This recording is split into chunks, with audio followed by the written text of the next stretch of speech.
Izstāsti Latvijai!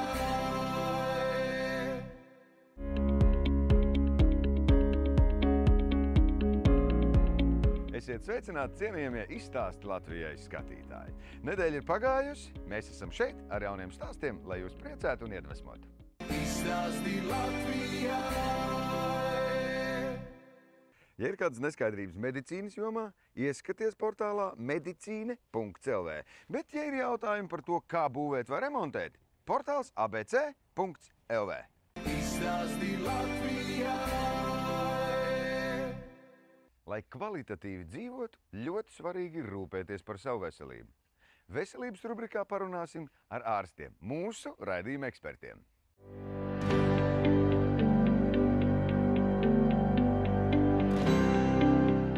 Jelgavas poliklinika ir ambulatora ārstniecības iestāde. Atrodamies Zemgales sirdī, pašā centrā, un apkalpojam Jelgavas pacientus. Tāpat arī pie mums brauc gan no Rīgas, gan visa Zemgale, gan dažreiz atbrauc arī no Saldus pacienti, un pat Liepāja ir bijusi. Pie mums pieņem gan 10 ģimenes ārsti, gan daudz speciālisti, un mēs arī veicam diagnostikas. Dažādas metodas mums ir pieejamas. Pēc manām domām, ģimenes ārsts ir pirmais ārsts, pie kura pacients griežās vispār. Gan tekošām problēmām, gan ar hroniskām, kaitēm. Un tālāk jau mēs sūtam pie speciālista pēc nepieciešamības. Man kā ģimenes ārstam patīk strādāt poliklinikā, tāpēc, kad ir pieejami speciālisti, ja, rodās kaut kādi jautājumi, ka var pieiet un uzdot un noskaidrot kaut kādas neskaidrās lietas. Tagad es dzīvoju Latvijā, strādāju Jelgavas poliklinikā. Man ļoti patīk Latvija, man ļoti patīk Jelgava. Kā mēs salīdzinājam Ukrainas medicīnu un Latvijas medicīnu, es varu atzīmēt, ka Latvijā ir vairāk moderna aparatūra. Un mēs varam izrakstīt vairāk zāles ar atlaidi. Tas ir ļoti svarīgs jautājums. Ģimenes ārsta funkcija ir ārstēt un izmeklēt un nosūtīt tālākai ārstēšanai pie speciālista.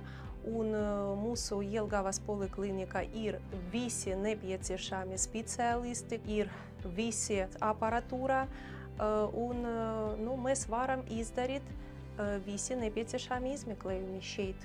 Gada laikā mēs pieņemam turpat 103 000 pacientu, un mūsu zvanu centrs apkalpo 190 000 zvanus. Jelgavas poliklinikas reģistru zvanu centrs pieņem pacientu zvanus ikdienu.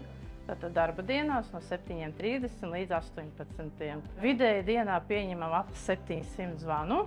Pagājušā nedēļa, piemēram, bija 3500 pa visu nedēļu. Plus vēl apstrādājam arī pieteikumus elektroniskos, tātad pacientiem apzvanam, pierakstam, gaidīšanas rindas arī pierakstam pie ārstiem, pie speciālistiem. Tā kā cenšamies strādāt ātri, operatīvi, apmierināt klientu un pacientu vēlmes. Un es ceru, ka mūsu pacienti ir apmierināti. Jelgavas poliklinikai, tāpat kā jebkuram mūsu medicīnas centram mūsu valstī, ir izaicinājums piesaistīt speciālistus. Tā kā esam atvērti jauniem speciālistu piesaistē. Īpašs jaunums Jelgavas poliklinikā ir slinga terapija. Mums ir jauns slings ielikts, tā kā pacienti laipni gaidīt. Tāpat arī diagnostikas nodaļā ir gan jaunais mamogrāfs, kas ir jaunākās tehnoloģijas, un tāpat arī kompjutertomogrāfs, kur par maksu var nedēļas laikā jau tikt pie izmeklējuma. Jelgavas poliklinikas rehabilitācijas nodaļā, fizioterapijas zālē, kur notiek šobrīd, piemēram, slinga terapija pacientam muguras relaksācijai. Arī tādi pakalpojumi ir kā teipošana, ir krioterapija. Mēs arī ieviešam tagad tieši ar šodienu grupas nodarbības kā maksas pakalpojumu veselai mugurai. Vakaros tiem cilvēkiem, kuri nevar pa dienu atnākt pavingrot. Strādājam ar bērniem, ar pieaugušajiem, ar kardioloģiskiem pacientiem, pēc lūzumiem, pēc operācijām. Tā kā ļoti plašs klāsts pakalpojumu mūsu poliklinikai ir. Jelgavas poliklinika atrodas tikai 40 km no Rīgas, Zemgales sirdī, un visi laipni gaidīti mūsu poliklinikā.